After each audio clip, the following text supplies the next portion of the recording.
the more challenges you put yourself through and the more shit you go through in life, it equips you to deal with, real problems better in life, because you end up becoming a solution finder rather than an excuse maker. What a liberating feeling it is to know that you are the one that's in control of your life and nobody else is. If you just think about that for a second, you genuinely realize how fucking crazy that is, right? Yep. And we are in a country or not environment where we have the opportunities to do what we want to do. The only limits are our thoughts and the ones that we place on ourselves. They're perceived limits. A lot of them aren't actually true. I think plain and simple, it comes down to one word, and it's commitment. If you're not committed to really putting in all the actions and all the inputs to get to where you want to be, and George played it up beautifully. It's like, even at the beginning, if you don't know what you're doing, as long as you're trying to take actions towards being that person every day, that's what actually matters most. In my opinion, I think everyone has equal inherent value, but whether they're making a net positive to society or not is a different story. They choose that by their actions, because I believe we have free will. We spoke about Kalokagathia and how being both the physical development alongside the mental cultivation is what makes a valuable member of society. Those are the people that are the happiest, most productive, most quote-unquote successful. I like that idea, and I do think that if you're lost, if you don't know what to do, what you want out of life, then yes, the easiest and most tangible thing to start with is your physical health. True.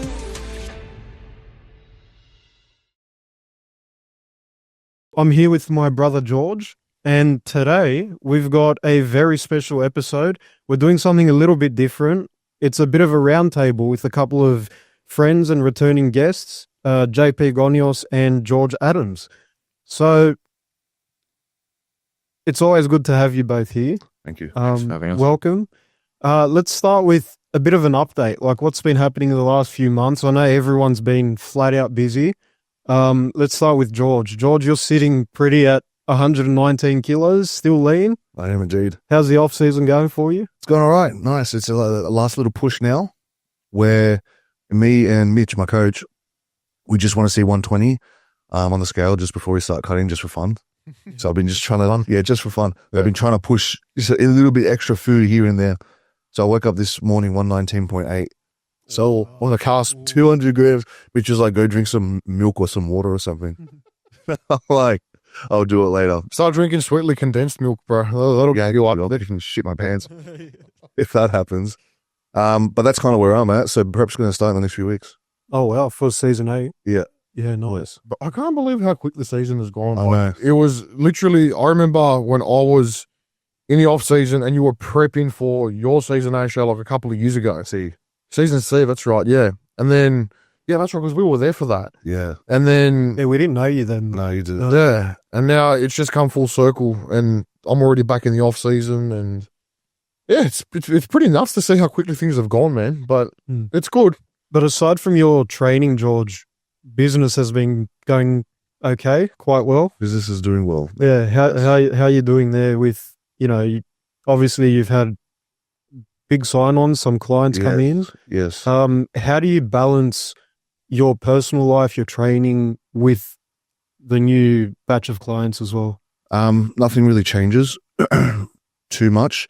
The only thing, of course, is when you have multiple clients sign up in the same week, then you need to set aside time for the coaching consult, the plans to get done, of course, and then the onboarding call, and just making sure everything just runs smoothly for them to start in the following week. So, but now it's been like a constant, comfortable 1 to 2. Mm-hmm. And then, of course, you have a drop off here and there, but it's a good rate of growth now, where I'm at, which I'm comfortable and happy with, thankful for, and grateful.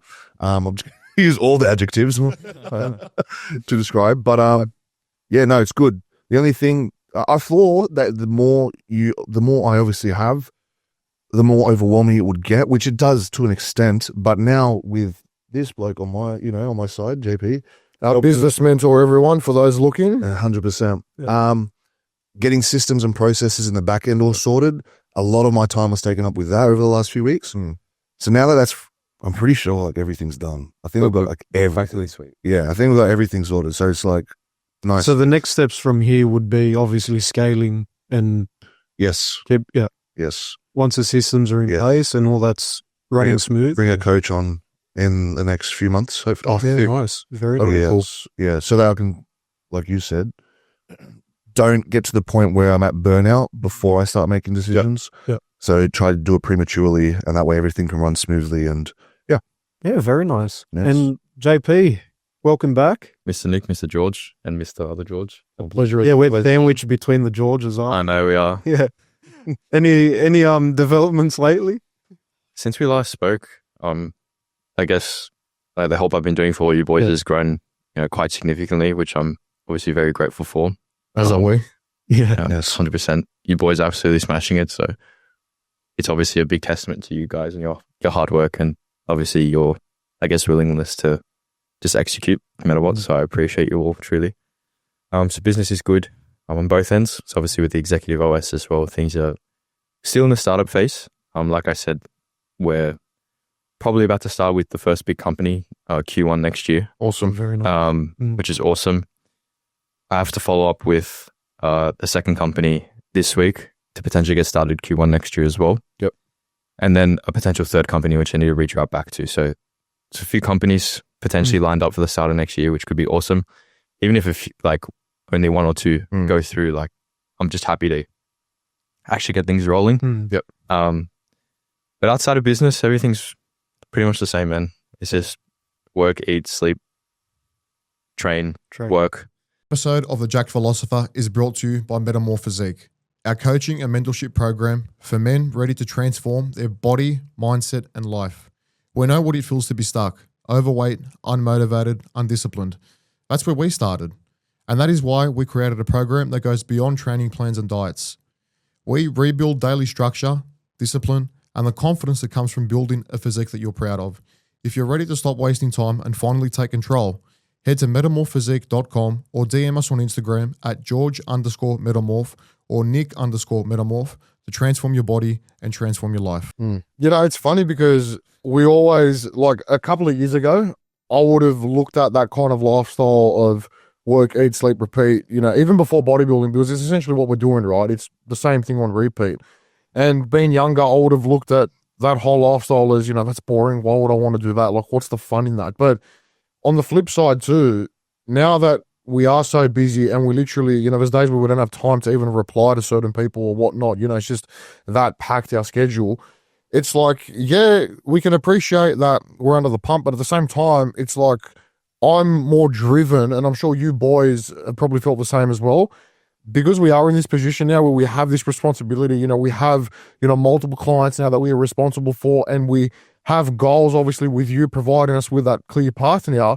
We just want to get there more and more and more, which entails us getting more busy with less time. But I never thought I'd be able to, feel so sort of happy about it, because it's as you're younger, you're you steer away from the hard work. You think, what's the minimum I can do to get away with, and earn the most at the same time, which is where the majority of society have fallen into thinking in this day and age, right? We see it when it comes to weight loss, when it comes to any sort of succession. It's, I want to get that Lamborghini, but I don't want to do anything in order to acquire it. I just want it, right? That's why you have loan companies and, all these zip pays and all that through the roof, because everyone just wants everything immediately, but they're not willing to put in the work for it. And obviously with us, we're still very young, and, we're just literally starting our journey on becoming whatever, the opportunities arise to give us. But I honestly feel like I'm in a great rhythm, and being here sitting with you boys and obviously been able to explore these things and talk about each other's individual growth journeys and, the various paths that we have come from, I think it's all the more adding to that, to that beautiful thing of success, which has got nothing to do with financial. It's just about being with good people, being able to surround yourself in a positive environment. And that's another major contributing factor to what's driving us to, to keep going. And I'm fucking loving every minute of it, to be honest. Of course. And I actually wanted to ask you, George, because you've had a bit of an interesting development the last month or so. Yeah. In terms of work arrangements, how have you been sort of dealing with that? Yeah. So look, this goes back to, I guess, you willingly putting yourself through adversity, right? By your own accord. We've spoken about this with you, with JP. It's been a very common theme on our podcast with all the guests that we bring on, that the more challenges you put yourself through and the more shit you go through in life, it equips you to deal with, real problems better in life, because you end up becoming a solution finder rather than an excuse maker, and, playing that whole victim mindset, right? You posted about this the other day, George. You are the architect of your life, right? It was yesterday on your story. I saw it, right? Because there is such a big issue where something might come up, right? We might lose a job. We might get hit with a situation that doesn't fall in our favor. All of a sudden, I'm the victim. And then we get into that mindset and we don't want to find the solution. We'd rather dwell in our own thoughts and just mask whatever's actually going on with dopamine-seeking behaviors and just ruining ourselves, which at the end of the day won't change the outcome. Like, you're still presented with that shit situation. That's not going to change. Yeah. So telling things back to what you said, Nick, for me, I recently pretty much lost my job, my government job. The old me, and I did say this on social media too, the old me, if I was in my old habits that I still was, things that I've brought up in the past, it probably would have broken me, and I would have spiraled off into those dopamine-seeking behaviors and thought, you know what, fuck it, I'll pick up a bottle and drink. I'll start getting back on the drugs because, you know what, I've just lost a job which is supposed to set me up for life, right? Inverted commas, according to what's believed with government jobs in this day and age. But anyway, so they said to me, they pretty much gave me an ultimatum. They said, your online fitness coaching business is a direct conflict of interest with, the security of our job. So they denied my application, and I was told I either stop all business dealings immediately or, I have to leave the job.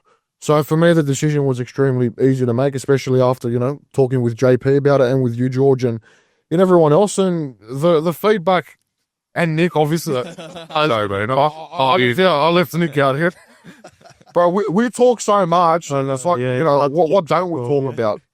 But anyway, this goes back to what I said, keeping yourself in circles where people are always there to support you no matter what. And the biggest thing that I learned from this, because it's a lesson, and everything that we go through in life is a lesson ultimately, it's a blessing in disguise, and everything happens for a reason, and we're all believers in God. And if that's the path that I'm meant to take, yes, it might have been premature in my eyes, but everyone else seems to think, no, George, you know what you're passionate about, go after it.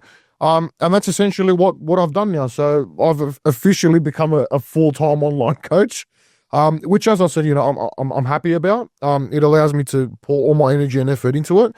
And as I said, man, we've got the best support structure that I can honestly ask for, and the best friendship circles to, even if the money isn't where it should be in terms of, succession, it doesn't matter, because I've got a roof over my head. I've got friends that I know, that I can rely on, and that can rely on me. That actually care. Yeah, that actually care, and as far as I'm concerned, that's all I need. Everything else will be worked out. And that's what I want everyone to realize. And I wanted to get your opinions on this guy, on this as well, guys, especially you, George, because you posted about this yesterday. Yes. So tell us more about this victim mindset that we see being such a big issue in modern day society, and why it's destroying people's potential and actually achieving stuff. I'm going to get really angry if I talk about this. It's the true no holds bar, go. Oh my God. Okay. So we talked about yesterday. So obviously my post was pretty much that.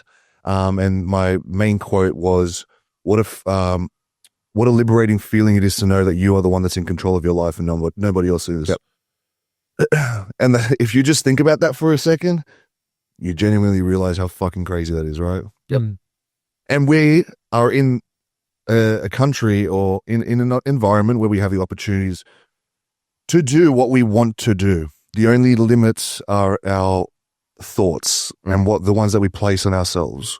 They're perceived limits. A lot of them aren't actually true, but you would say, especially when it comes to sales and business and stuff, right? So anyway, man, I know too many people who just, I'm sure we all do, dude. I don't even know where to go with this. I can go on different tangents, but if you come to that realization and really just understand that's the fact, you can literally do whatever you fucking want, dude. Yeah. It's going to take time.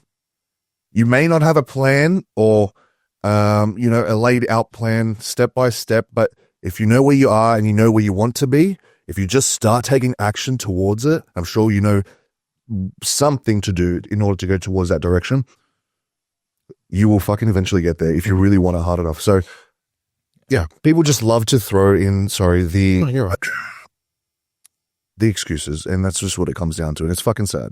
What's the thing but that stops people from taking that little action? Because we've said, okay, you don't necessarily need a laid out plan. We never had a laid out plan. Like now we do because we've invested in, obviously in ourselves, and we knew what road we had to take. But we still had to start of our own accord, right? Doesn't matter where you come from in life. It's like JP, you said, you wanted to be different, right? You had that rule that went viral, the series of rules that went viral on social media. You realized that it wasn't you, right? And that wasn't the personality that you wanted to portray. But you also knew no one was going to change it except for you, right? You always had your desires and your goals and, what you wanted to know that you could achieve, and to be different from the other people in your field. You said you'd spoken to us about, your father, and you saw how he was burnt out, the way that he was doing business, and you wanted to find a different way where you could essentially achieve the same thing, but through different systems, right? So walk us through, what is that actual journey, that step that you have to take, where George said, okay, I may not necessarily have a plan, but that step from you just still thinking about it being a fantasy, and then you taking action on it. What does that look like, and how can someone actually take that first action? I think plain and simple, it comes down to one word, and it's commitment. Yeah. If you're not committed to really putting in all the actions and all the inputs to get to where you want to be, and George played it up beautifully. It's like, even at the beginning, if you don't know what you're doing, as long as you're trying to take actions towards being that person every day, that's what actually matters most. Now, alongside this, I think it's also commitment to actually putting time and money into investing back into yourself. I think is arguably one of the most important things I've ever done in my life. I wouldn't even be able to be in the position or have the knowledge to even give back to you all if I didn't take the time, the money, or actually just make the commitment or the leap to actually invest in myself, invest in my knowledge, and actually invest in trying to give back to people as best as possible. So I think, although it's scary, and I understand people aren't necessarily in, people are in different financial situations, but I would say the most important thing is commit to being who you want to be, align your actions and be congruent with those things, and then also invest in yourself with whatever you can. Yeah, definitely. And I found for me, and I'm sure George has felt this way as well, when, we had started something, we knew we wanted to start something, we knew we wanted to become coaches and get into the online coaching space, but we really had no idea how to go about it. And we made plenty of mistakes. And it's something that I personally struggle with. Like I tend to sit back and I'm like, okay, so I've got this idea. I don't know how to go about it. And that's where George comes in and says, just do it. Just take the first step.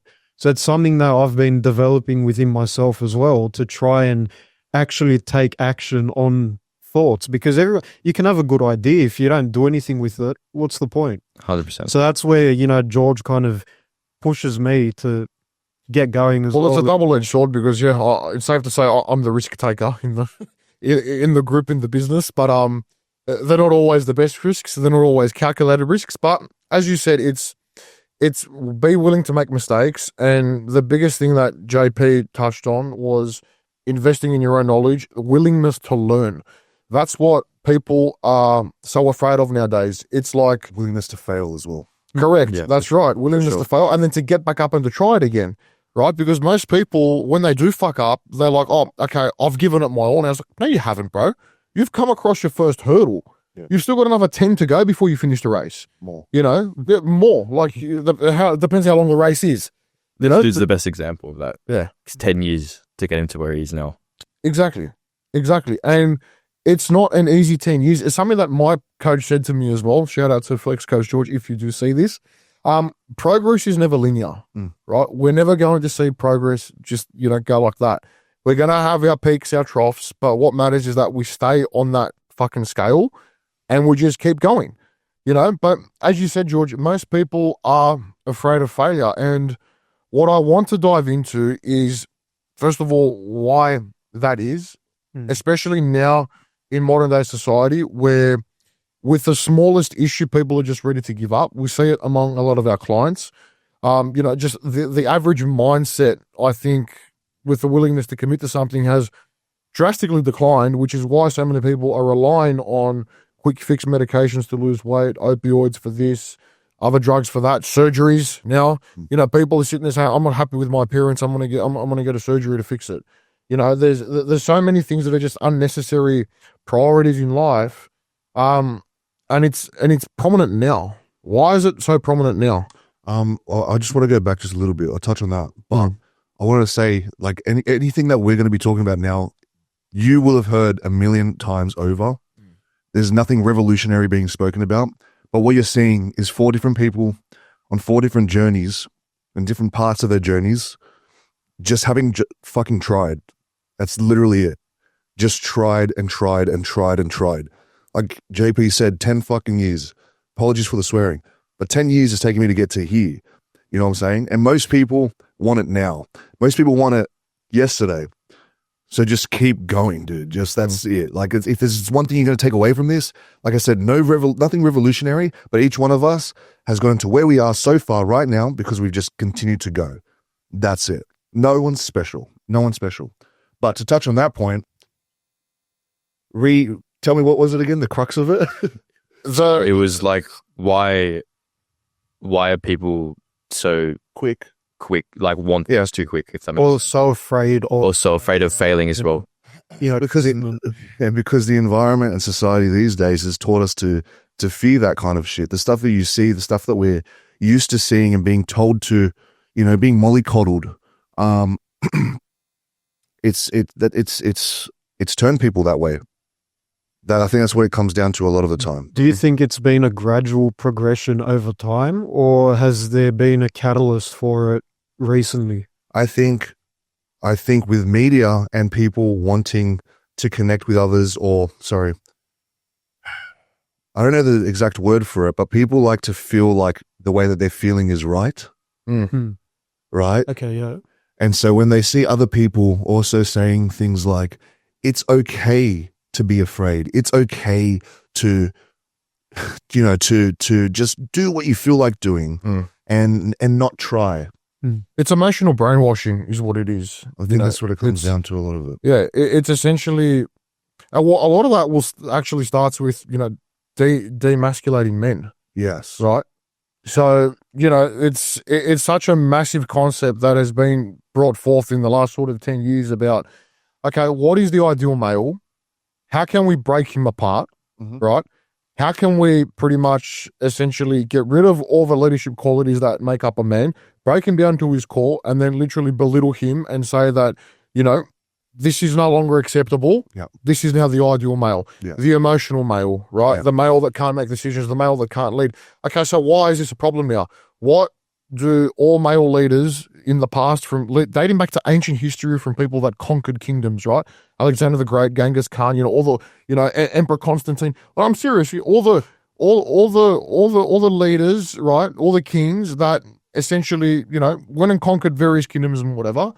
They all had the same qualities about them. Yes, some of them were tyrannical. We're not saying that they weren't. There's bad men and there's good men. Sure. But they all possessed the same characteristics of, a leader, one way or another. Mm-hmm. Now, what happens when you try and break that down and you get rid of, the characteristics of a man that's a leader? He no longer exists to serve as a leader to that society.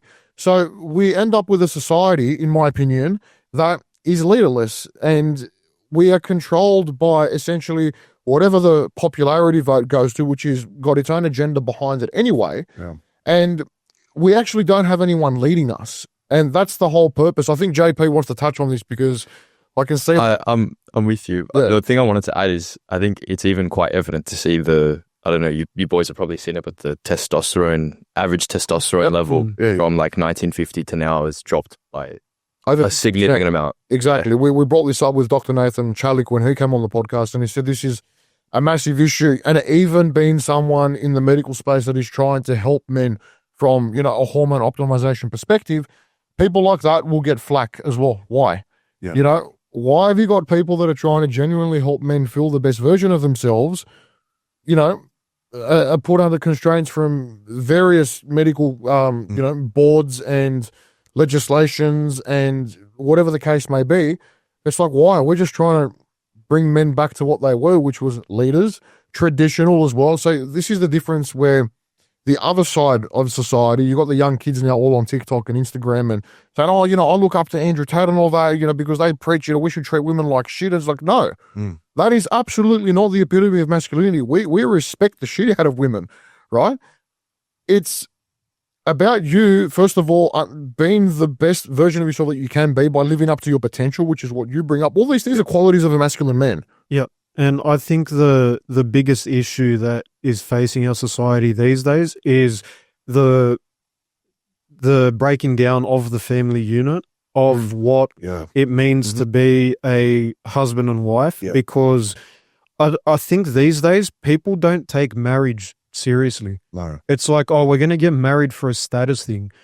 And that all started because obviously we've moved away from, not us, but as a society, we've moved away from the church and we've moved away from what marriage actually means. Yeah.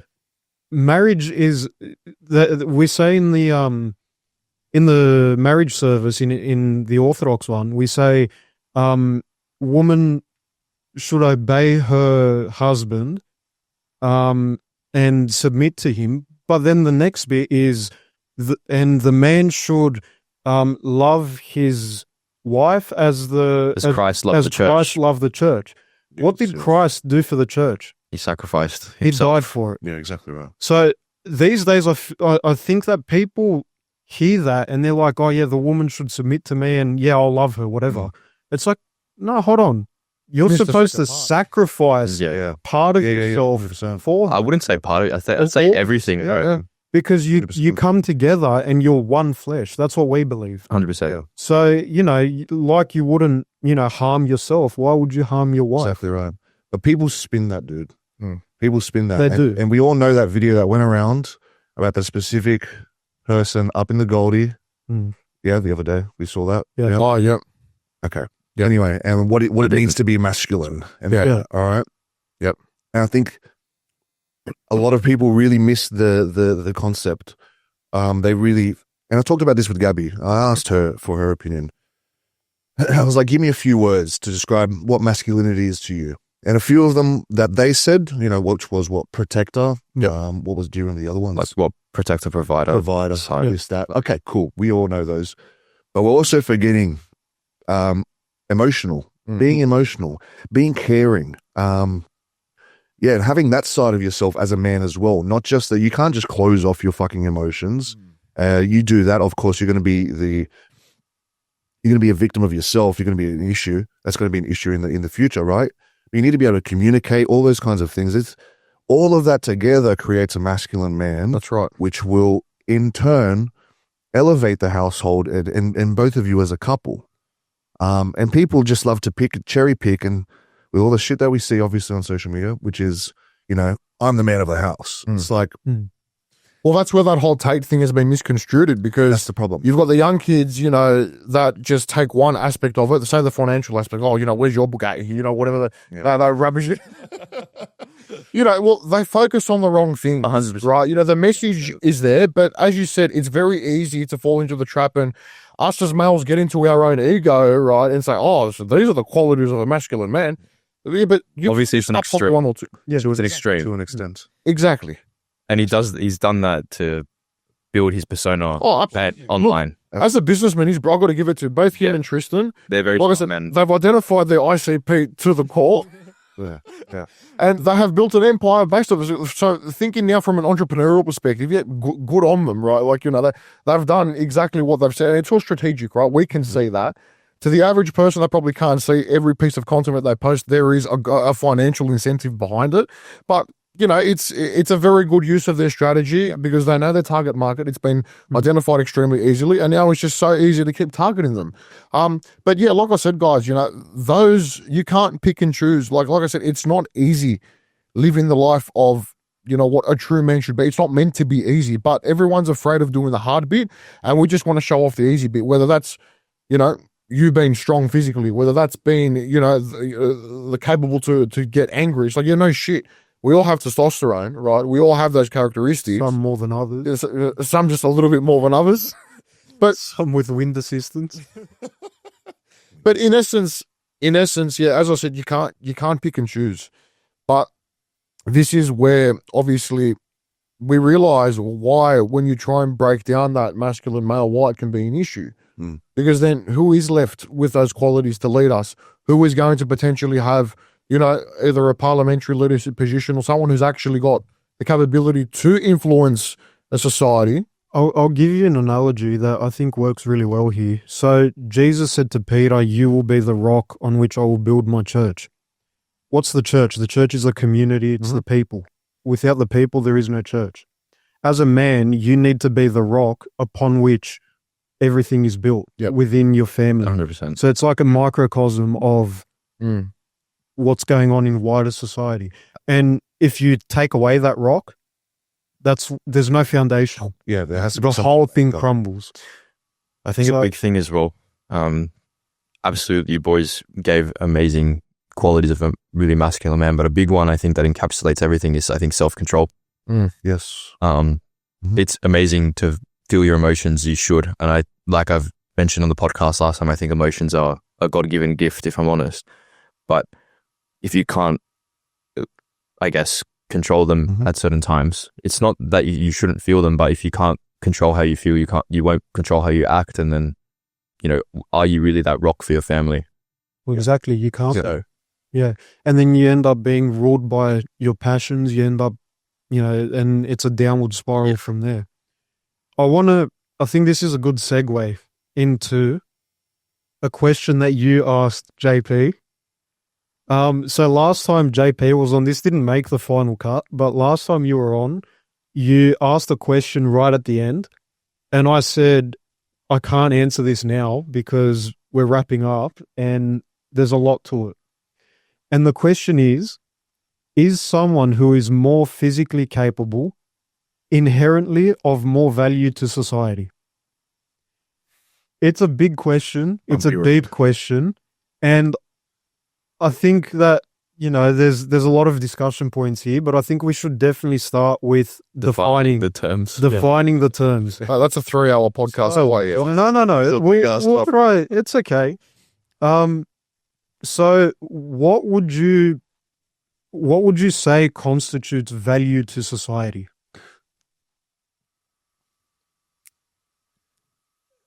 What are we adding value to society? So what parts of society, I guess? Do we have to be a bit more specific? Yeah, I think so. Well, we have to think about what are the things that make up society. Are we talking about the people that build buildings? Are we talking about, the people that provide us with spaces like this to be able to do our thing? Because when we think about it like that, everyone in one way or another does have a positive contribution to building the society that we see ourselves living in. However, if we were to talk about the progression of society compared to where it was, and does the quality of thinking that goes behind planning society's progression, has that degraded or not because of the people that are within that society making the decisions? Is that an effect of people's physical health? Or is it an effect of just the gradual, I guess, indoctrination of society's thinking? Well, I think the question is it really the people within the society actually making that decision? Obviously, yes, but are there external things that influence that? Well, we could put ourselves in that same boat, because we're technically a part of that society. What if we play with extremes? Mm-hmm. We take everyone who's on the earth currently, all right, in two universes. The first universe, no one trains, no one focuses on themselves, no one focuses on their physical health. And in the other society, in the other universe, everyone does, all right? Same people, exactly the same, that's just the difference between the two. Do you think one would be more capable of improving society than the other? I think so. I think so. Yeah, I can see how, where you're going with it. And yeah, obviously looking at the extremes, one group is going to be much more productive than the other, but at what point does it get to the stage where egos clash and it gets to the point where everyone is, I guess, fending for themselves and trying to only look out for themselves. Because we do see in the fitness space and in the self-improvement space and things like that, we do see people either, become good, productive members of their community and their society, and they're selfless. Mm-hmm. And then the other side of that is people that have the body, the money, they've got everything, and they're just selfish. They only look out for themselves and how to make their next big thing. So if you have an entire universe of people like that, then the extremes on either side of that are also going to be amplified. 100%. But do you think those people that are psychopaths, sociopaths, whatever, narcissists, they are that already? Are we does that saying become that? Okay, yeah. Training, developing a physical body, feeling better about yourself and looking better doesn't necessarily inherently turn you into that. I think you have to have those qualities prior, or have developed them. And I believe focusing and working on yourself can amplify that. That's 100%, yes. But in the other universe where no one trains, are they still going to be narcissistic, sociopathic, psychopathic? I believe so. Yes. They could be. They would be a lot more sedated though, which isn't a good thing. I would agree. It isn't a good thing. Yeah.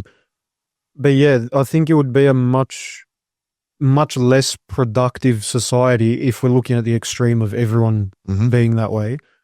And I think that overall, I think there's a balance to find, right? Because there are, in my experience, I've seen there are people that don't, like they do neglect their physical health, but they're providing value to their community in a completely different way. Okay. Right. So I think that we need to really get into what value to society is and what society is. So if you define society as like your immediate community or whatever, if like everything's compartmentalized these days. So whatever section that you're focusing on, maybe you're an educator, maybe you're a scholar. You could be the best educator, the best scholar. You've impacted so many people's lives, but you've neglected your physical health. Does that mean that he or she would be more use to society if he was healthy? What I think is all these little societies, right? You can be a scholar, but that scholar still needs a leader, like to lead him. I think the leaders of society need to carry those qualities, because I do believe that both people that are physically fit and aren't physically fit, they do have some sort of value. Like you look at a lot of surgeons, doctors, people that we genuinely do need, or if you need to get an operation performed, you're not going to get Ronnie Coleman perform it on you just because he's jacked, right? It doesn't make him more capable than the doctor who's been neglecting his physical health, but the guy has done 670 surgeries on, neurosurgeries. Like the guy knows the brain inside out, right? Just because you got Ronnie Coleman here, because he's got the discipline of training in the gym, right, and has got a mindset that, might be unbreakable, it doesn't mean if you give him a scalpel, he's going to be able to perform, an open heart surgery, right, or an open brain surgery, just because he's got different traits of discipline than the other doctor does. It's different skill sets. But when we talk about leaders of society, like we said, if we put the society as it is, every society has to have a leader. We don't have any societies, even in the fitness industry, right? We've got the top sort of people that we look up to, like the leaders or the ambassadors of whether it's the bodybuilding community, even the online space. There's usually a select few at the top that you can see kind of taking charge of the trend. Those people that are usually at the top not only embody the characteristics of someone that we see as being just physically fit, but the characteristics that we also talked about in terms of, being an actual leader, not an egotistical prick, because those, can fall in both pools of society, both physically fit and the ones that, we deem to be not as valuable, right, in a sense. But either way, I think no matter what the given scenario is regarding the society, if the leader of that society doesn't have those traits that come from only being, from being physically fit or looking after yourself, I don't think that society is going to go very far. That's what I think. So I agree with George Okay, yeah. on that point, because I don't know how you can lead as a man if you don't know how to lead yourself, and that starts from the body. Learn to love yourself before you can Correct. love others. No, I'm with you. I'm with you guys, and I hear exactly what you're saying. I guess, but who's leading the leader? Exactly. In both of those universes, there's something missing. Who's leading the leader? Well, that's God. Well, yeah, it would have to be correct. 100%. Mm. Yeah.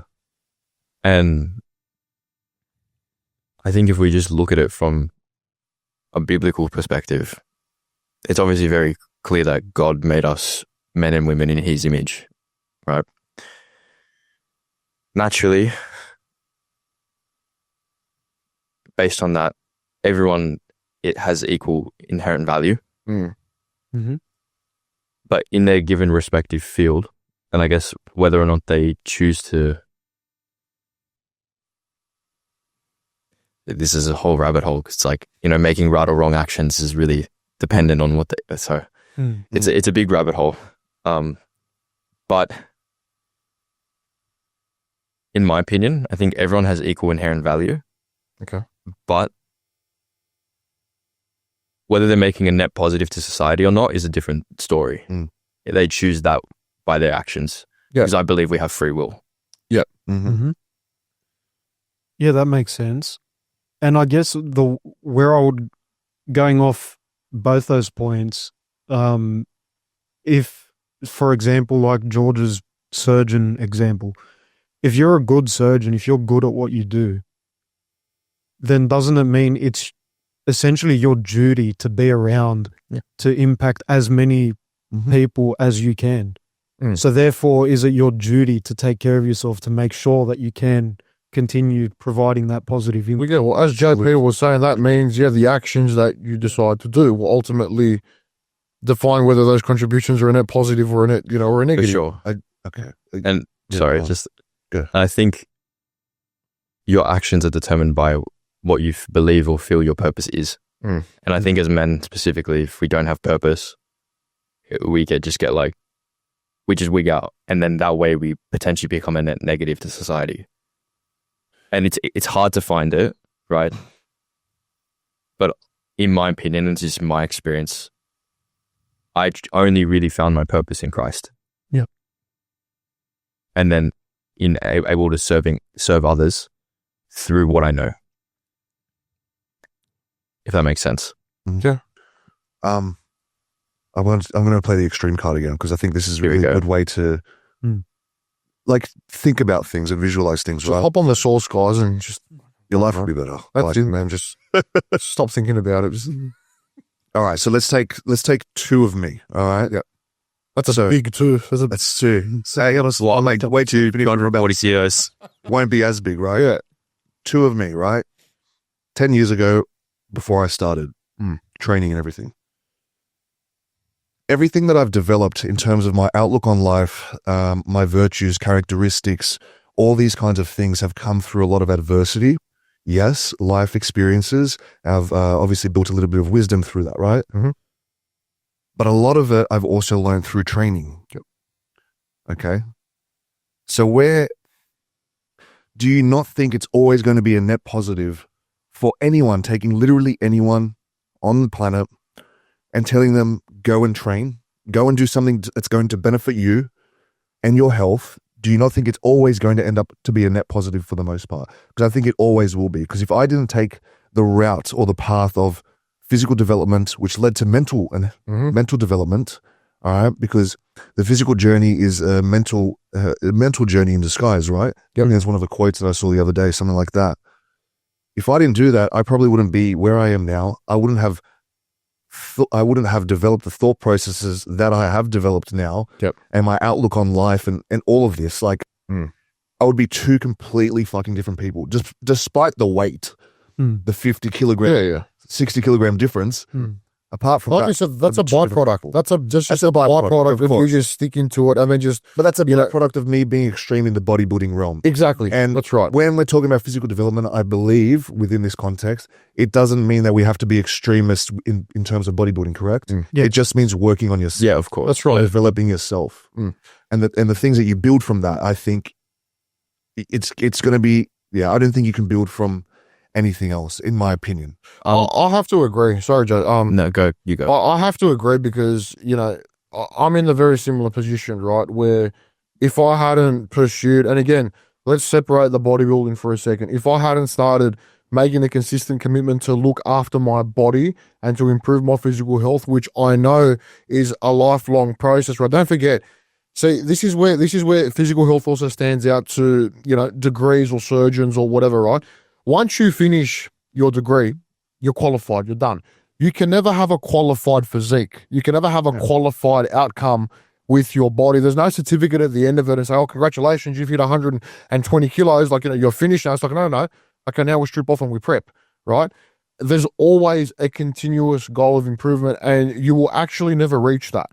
You will never reach the pinnacle of that, right? It's never Because you might reach the pinnacle of a career progression in bodybuilding if that's the extreme you wish to take. But then what's the next goal after you retire? Okay, now it's I want to be healthy through my 70s and 80s and live as long as possible. So realistically, there is never a graduation point from that. And what I'm linking this to is this is where I see the element of physical fitness being extremely important and, if anything, like George said, vital to your development as a human being, right? And your contribution and your outlook to society and the skills that you build, because there is no end point. Whereas you can be, the best lawyer in the world, right?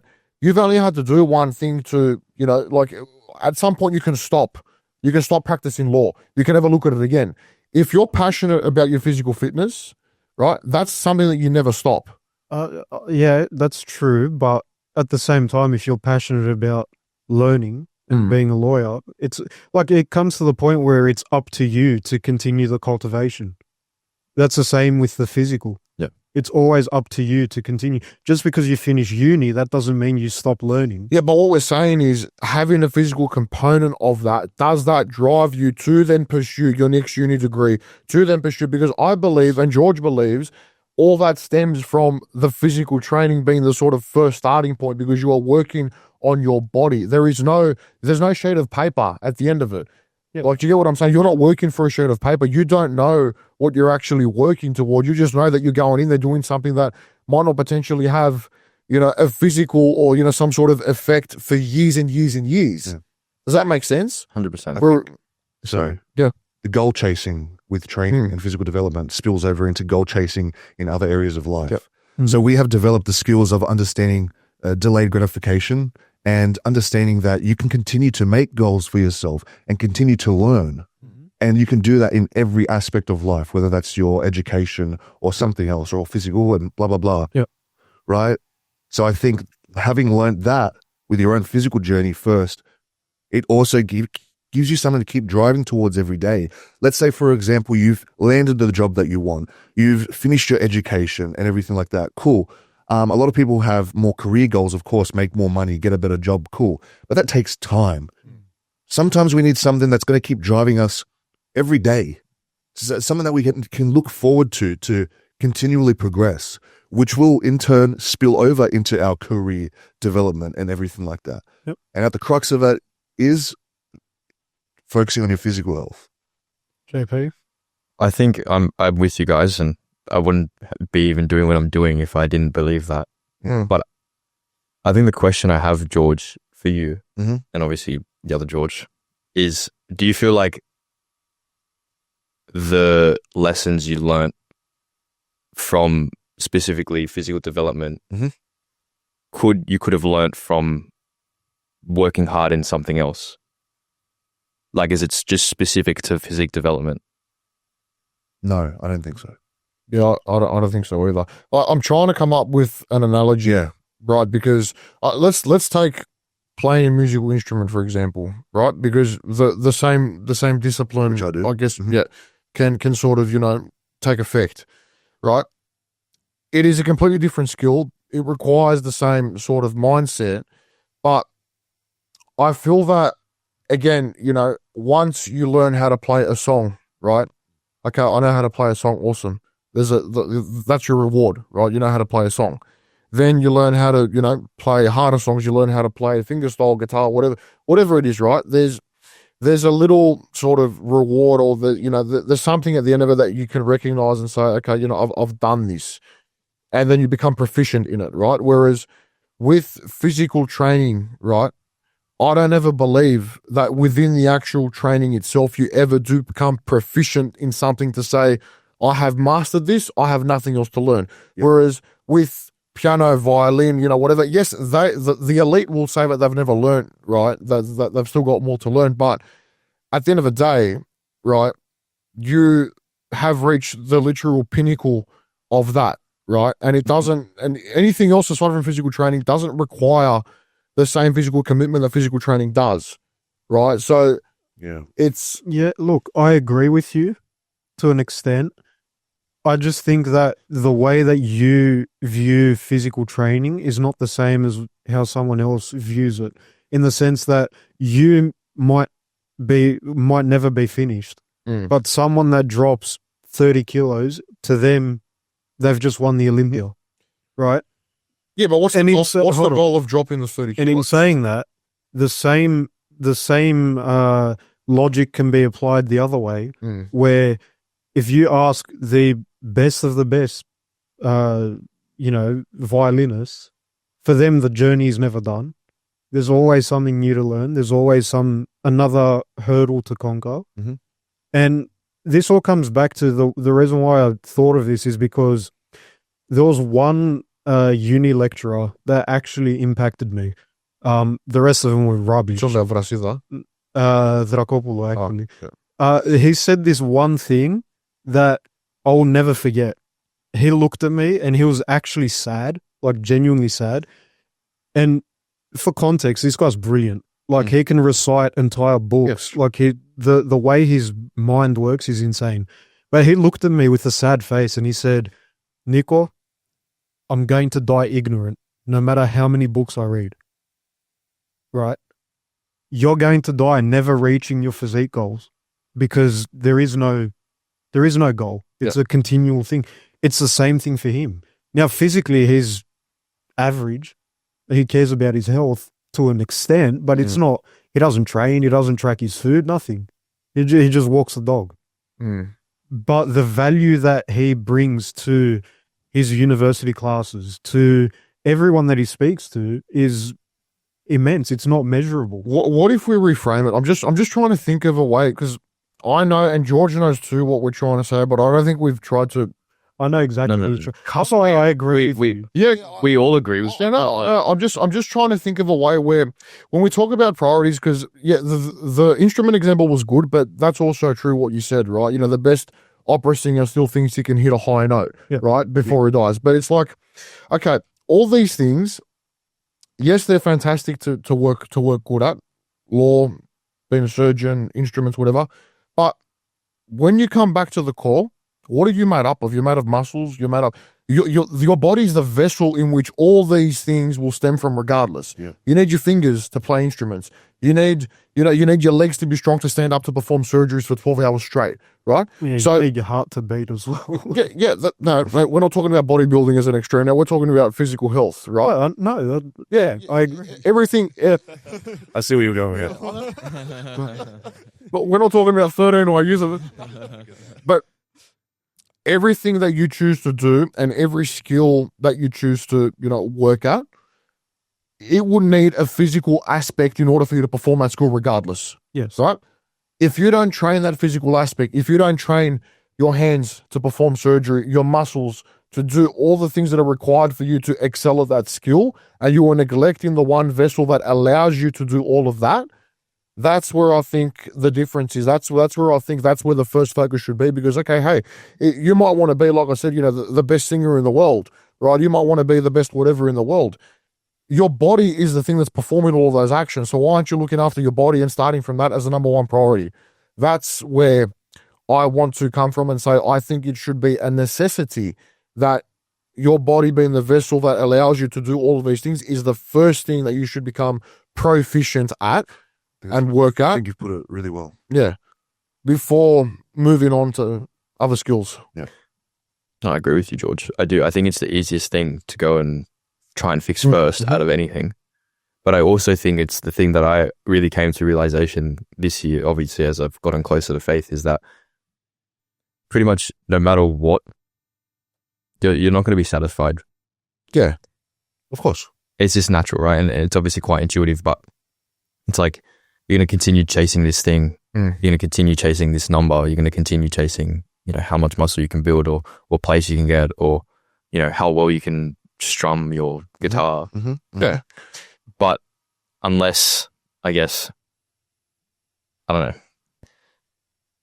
George, you wanted to say I hate to bring faith back into it, but I just believe that if you don't root your focus on Christ, you don't root your focus back on your faith, then you won't ever be truly satisfied and you won't ever have real inherent peace in yourself. That's just how I've experienced this. And not that I'm saying all these things aren't important, but I think the comment of making the physical the most important thing, I don't think is true. Well, we're talking about the most important out of physical actions that you can do. Sure. I'm not talking about your physical health is the epitome. Like, if you don't have your physical health, it will determine your quality of quality of life. But what I mean is that, to me, and this is, I guess, what the difference is between the people that we see burn out and end up not happy no matter how much they've achieved, even though we view them as the people that have achieved everything in the world. Your Hormozis, your big time people that we just say, okay, why are they working still? And that's where we bring up the topic of they're probably missing something because, like you said, they don't have that off button. I think we're all self-aware enough to know that, yes, even though, me and George, we're obsessed with, we love bodybuilding, it's our anchor. Our training is what allows us to obviously, put us into the position that we are now. But in saying that too, we're both, level-headed enough to know that, okay, our goals, obviously, yes, we do want to be, so I don't mean to speak for you, George, but our goals are obviously to be, financially free. We want to achieve. We're always going to keep excelling. But I also think we all here have the maturity to know, okay, well, I can sort of say when I'm happy that a goal's been achieved. Like for me, and I said this to you yesterday when you came over, JP, it's like, you see some of those online fitness coaches that are making 50, 60K a month, right? 70K, whatever. And everyone's just chasing this number. I have a goal to get to 100K this month. Next month, I want to double it. I want to triple it. It's like, think about how much money you just said that you are already making, right? It's like, I'd be happy, for me, I already know from now that as long as I told you I can tap my card and pay a bill at a restaurant, I've taken my wife and my kids out, I don't have to worry about what the bill says, right? Because, no stress. That to me, like, it's more than enough. How much more do you want? Yeah. Because like I said, I do have that higher place in faith, where it's like, at the end of the day, God's blessed me to give me the amount of things that he already has. If I want to keep chasing more, it's as if I'm being selfish at the end of it. It's like, I know I don't need that much. We just want to live. That's literally all. And just be comfortable doing that. So, yeah. Sorry, George, you wanted to touch on something before. I think you. I think it was had to do maybe with you were talking about satisfaction. You'll never be satisfied. But I think happiness comes from the chasing satisfaction and That's understanding that is literally life. If people actually focus on just the journey, and just reframing everything in your life that you're chasing, any goal in, embracing the journey, actually enjoying the ride, then I think people would be a lot happier. And that ties back in with one of those first points that we made, which was, why do people want things so quickly nowadays? It's because everyone wants that, but no one really wants to enjoy the fucking drive. I've actually got a quote. I brought this up before, but it's so freaking relevant, bro. It's like, I'd read it somewhere. When people talk about embarking on a journey, to climb Mount Everest, right? You never hear people talk about the view at the top. You hear them talk about how they nearly died on the way, all the things that they have faced on the journey, right? Because once you get to the top, you can't say shit when you're up there, right? And it's done like that. But it's the people that actually suffer to get there that's where you hear the stories. That's where the growth happens, because they've actually been able to get through that. When you get to the top, like you said, you're there and it's done, it's dusted. We hear that from even bodybuilding is probably another great example of it, because it's a 365, days a year sport. Okay, you win the Olympia, you've got a Sandow and you've got a medal, and it's done. Yeah, on to the next. Your name's been announced, Yeah. and it's done. Like, so how do you, if that is your ultimate goal, and if that's the only thing that you see being important, right? And we can, again, link this into, the things that are happening, the people that we surround ourselves with, the online coaching environment, this constant monetary goal that they attach themselves, as their success as a coach. If that's all you attach yourself to, that single goal, what happens when you get there and you attain it? If you've put all your energy into that being the only thing that you wish to achieve, and not, what, did I do something for Nick today? Did I, this, have I appreciated us meeting together? This is all part of our journey. Yeah. These are the things I look forward to, So I think, as you said, that is 100% correct. Knowing to appreciate the little things that you endure on the way is ultimately the most important thing over whatever paper, certificate, trophy, medal, money, closing rate you get at the end of the day. Because as you said, JP, none of that we don't take with us to the ground. Right, but moments like this, all the adversities, these are the things that we will, obviously, we will have them as memories in the afterlife, in the second life. Mm-hmm. That's all we take with us. Yeah, I think you told me about this. It's like you envy how the monks at Mount Athos and stuff actually get excited when things go wrong, and they're like, yes, God's testing me. I've heard some shockers, honestly. There was it's actually insane. The story of Pater Nicola, how he looked at. Oh, I've said this. Yeah. I've said this on the potty before, but when it was in your episode. Was it? Yeah. So my whole outlook on death completely changed. Oh, that's right. You told me. Yeah, when our spiritual father, Pater Nicola, his wife passed away. Yep. And when you say your last farewell in the church, instead of like. He went up to the casket and he was smiling.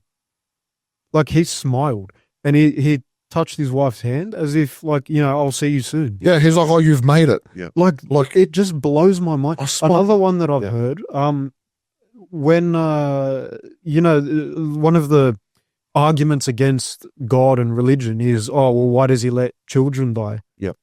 What this monk said to one of our family friends?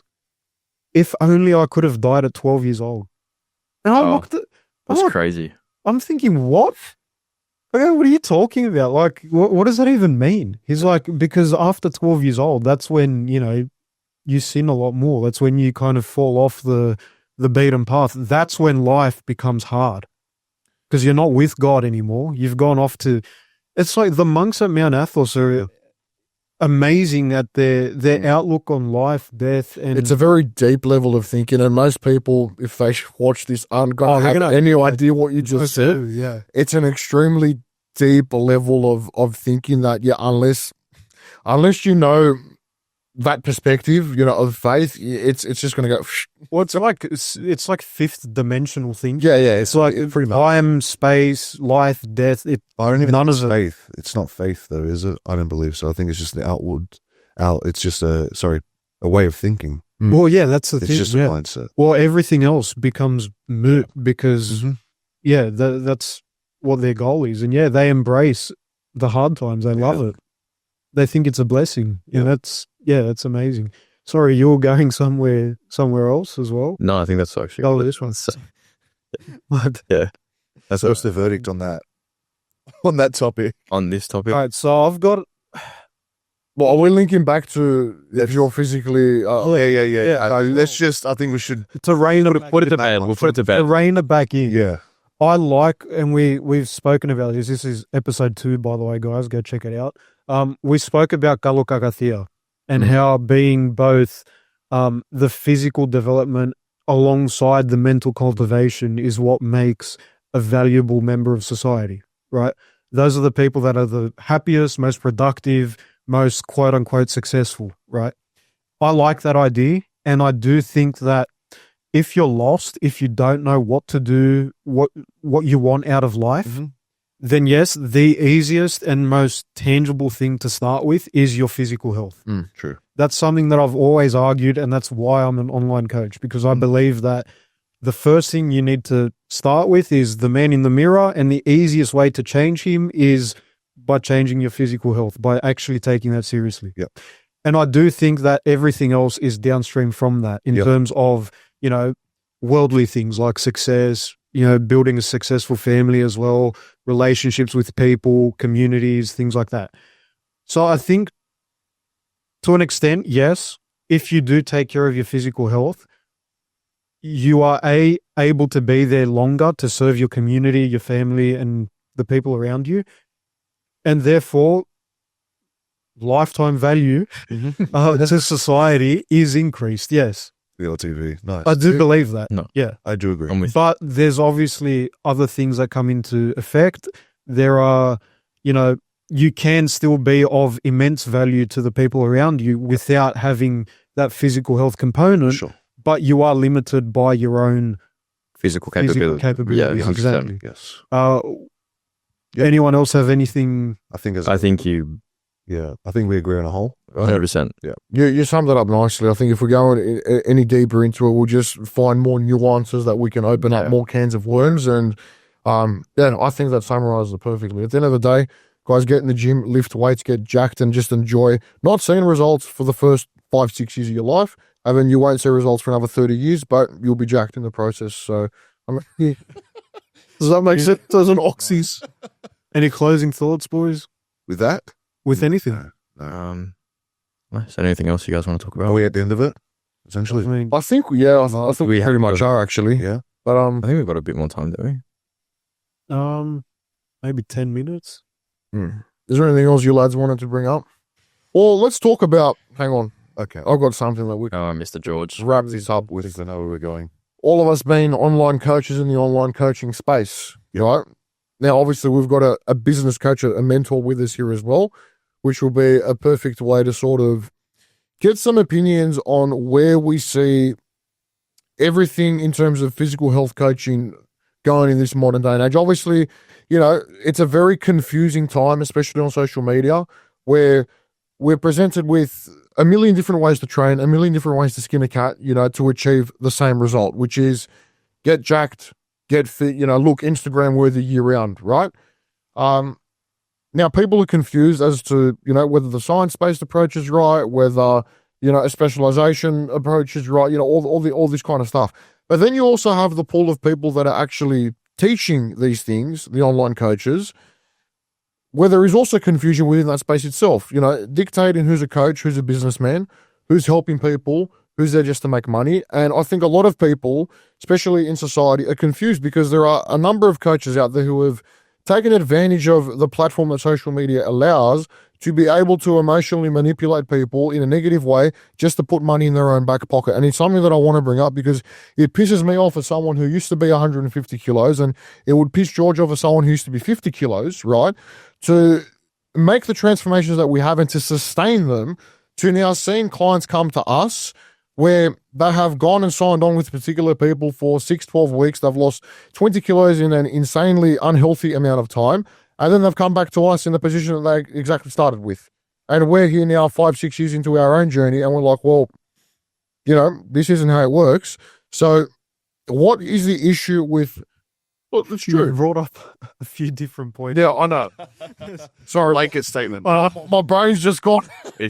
What is the issue with modern online coaching? Well, I mean, pick one. What is the issue with modern online coaching, and why is there so much confusion as to how to properly execute certain programs, weight loss, whatever it is? You know, why is one better or not than the other?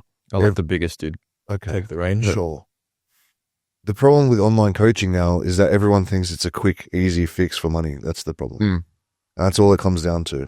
And for some people who can talk real good crap, have a really good, you know, sales voice and can seduce you into, you know, What it is. Manipulation. Yeah. manipulation in the right way for them financially, right?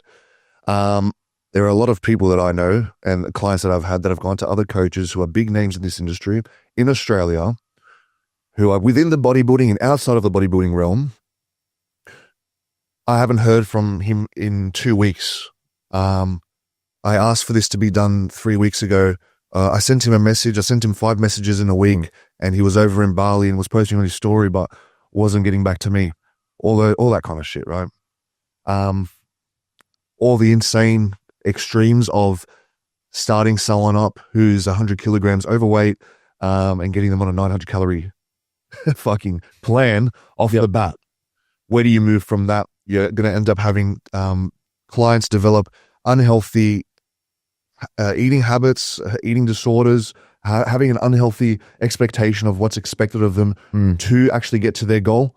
Because I can imagine if I was in their position, I'd absolutely shit myself if someone was like, I have to starve in order to actually get my weight down. I don't want to fucking do this. Yep. It turns people off other coaches like us who actually do give a shit about our clients and have all the tools in our arsenal to be able to get them from point A to point B as healthily as possible whilst developing those skills so they can do it for the rest of their lives.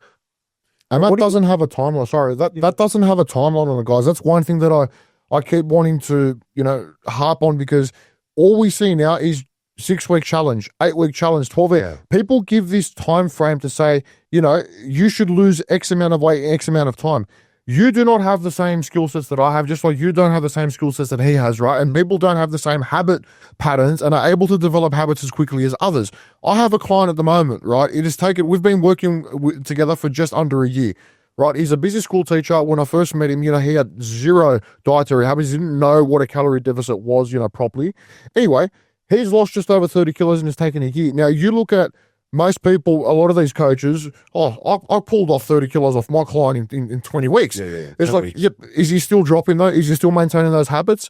My client's gone on 3 overseas holidays, right? And he's managed to come back maintaining that deficit just because we've been slowly working on building these skills. And that's what, again, this relates back to what this whole topic has been about, delayed gratification. Yep. You can't put a timeline on this. It's coaching. It's not, here's your restricted time frame. I want to pull off as much weight off you as I can so I can post on Instagram.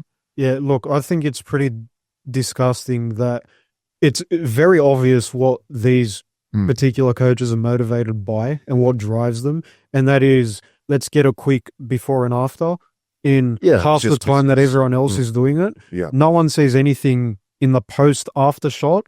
It's just before and after. Wow. The numbers are there. The numbers are fudged anyway. Yeah, they are. The numbers as we know. completely wrong anyway. As we know. And you're playing with people's lives. Yeah, and it's just get that, market it, get the next person in. And out of 100 clients, you see maybe 10 of those transformations that were quote unquote successful. Yeah. And then give it another couple months and they're back to where they started. Yeah. So to me, it's sickening. Yeah. It is something that is prevalent. Yeah. I think it comes down to people not really caring anymore about people and being genuine. Yep. I think as a client, you have to do as a client, you have to do your due diligence in order to figure out what coach is going to be best for you. If you resonate with a person's Instagram and the things that they're putting out there, the type of content that they speak about, if you resonate with them, if they seem like a genuine person, they probably are a genuine person. They probably do have your best interests at heart. You still have to be careful a little bit, of course, because there are snake oil salesmen out there, 100%. But to go and just look for someone who's going to get you a quick result, you're probably fucking shooting yourself in the foot in the long term. Because I've had, as I told you yesterday, a client signed up yesterday. I don't know, I'm staring over here, but a client signed up yesterday. And I've had this over the last few months from a lot of different people who have signed up. And it's come down to, I was looking at a lot of different coaches and I came across your page and you seemed extremely genuine. Obviously knew what I was talking about in terms of the education side of things, but I seemed genuine. I was coming from a good place and that's the reason they came to me. Yeah. So even just from my content, they were sold. Yep. Right. So, and of course, as we all know, I do have great intentions for everyone. I've never had anything bad said about me from a client. And they always leave feeling good and I'm always grateful for that. Right. So yeah, as a coach, you need to start doing that. But as a client, you need to be careful with who you're choosing. Yeah. 100%. I mean, so for me, it's part of my pitch where I say my goal as a coach isn't to keep you on forever. It's not to hold your hand for the rest of your life.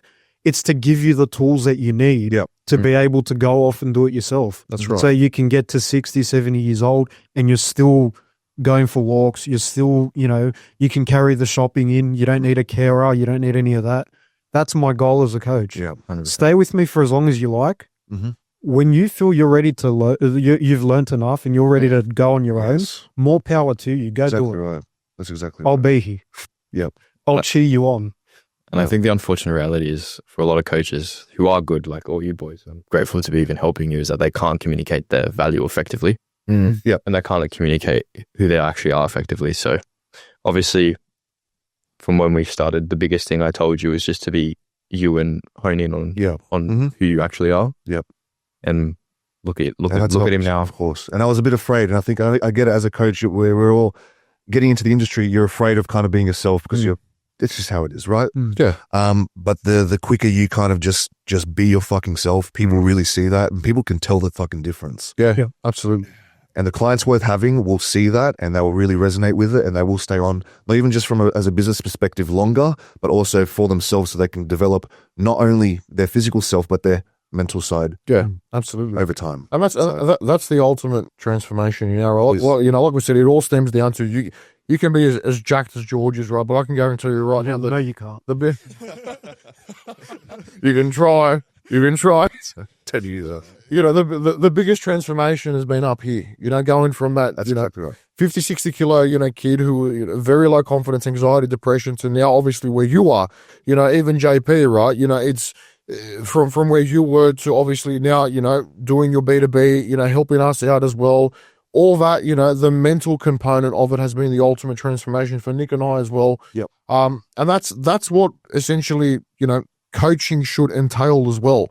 A lot of it is psychological. As we said, anyone can write a freaking diet plan and training session. Yep. There's ChatGPT, there's AI out there. But yes, people are still too lazy to use it, but it can do a lot of that work and it's pretty good at it. But people still need that human connection, that empathetic connection with someone else, just like we needed with you, JP. Like I said, it wasn't just about, we need someone different as a business coach because our last one was subpar, but it was about building that relationship and that, and that empathy with someone who we know aligns with our goals and values. And coaching is exactly the same. And if you're not able to portray that on social media, then it's going to be hard, But as you said, clients need to be able to see that and be like, okay, they might not be posting a transformation every 2 days, but this is their story. Yeah. This is what they've gone through. This is what they can help me with. And that's what we try and show because we have gone through these things that we talk about. We don't bullshit, Yeah.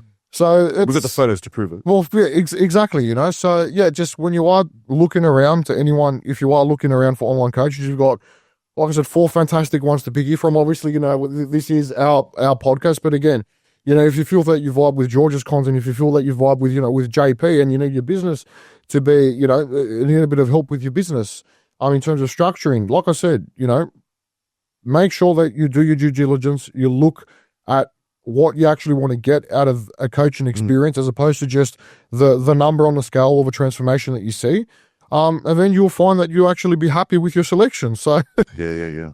yeah, I think that's a nice way to wrap it up, guys. It's a We did. fantastic conversation. A solid. Yeah.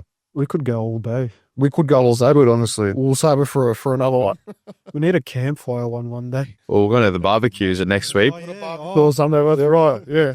You guys aren't invited to that, sorry.